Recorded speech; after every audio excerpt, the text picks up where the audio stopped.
ই আমরা জানি যে বায়ু পানির চেয়ে 0.00129 গুণ ভারী।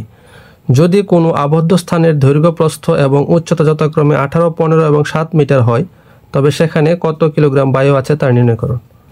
আচ্ছা, তাহলে আবদ্ধ স্থানের আয়তনটা আগে বের করে ফেলি। তাহলে আবদ্ধ স্থানের আয়তন হচ্ছে দৈর্ঘ্য গুণ প্রস্থ গুণ উচ্চতা, 18 গুণ 15 গুণ 7, আয়তন হলে ঘনমিটার হয়। তাহলে 18 আর 15 গুণ করলে হয় 180 আর 90 270, 270কে 7 দ্বারা গুণ করলে কত হয়? 7 27 হয়, 7 7 49 9 14 189 1890 ঘনমিটার, 1890 ঘনমিটার হয়। ঠিক আছে। আচ্ছা, তাহলে আমরা জানি কি 1 ঘনমিটারে পানি ধরে কত? 1000 লিটার। 1 ঘনমিটারে পানি ধরে 1000 লিটার। তাহলে 1890 ঘনমিটারে পানি ধরে 1890 ইন্টু 1000 লিটার ইকুয়াল টু হচ্ছে 1890 আর 3টা 0 1 2 3 এত লিটার। আচ্ছা, তাহলে আমরা জানি কি 1 লিটার বিশুদ্ধ পানির ওজন, 1 লিটার বিশুদ্ধ পানির ওজন কি 1 কিলোগ্রাম। তাহলে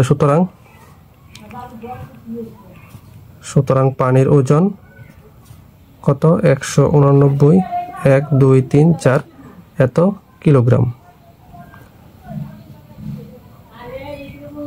ঠিক আছে, এত কিলোগ্রাম। কারণ কি 1 লিটার পানির ওজন 1 কিলোগ্রাম, তাহলে এত লিটার পানির ওজন এত কিলোগ্রাম। সুতরাং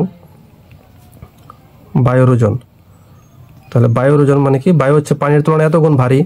তাহলে 189 1 2 3 4 এটাকে গুণ দিয়ে দিব কত? 0.00129 এত কিলোগ্রাম। আচ্ছা, তাহলে আপনি কি এত বড় সংখ্যা গুণ করবেন? না।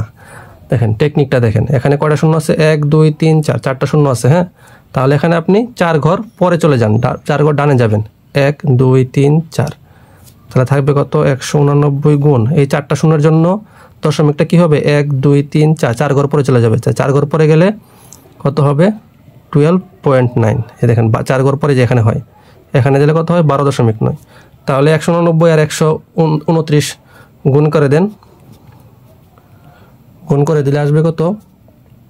24,381 গুণ করে দিলে 300 এত আসবে। কিন্তু দশমিকের পরে তো একটা ঘর আছে, তাহলে এই যে এখানে 1 ঘর আগে দশমিকটা দিয়ে দিবেন, তাহলে এত কিলোগ্রাম।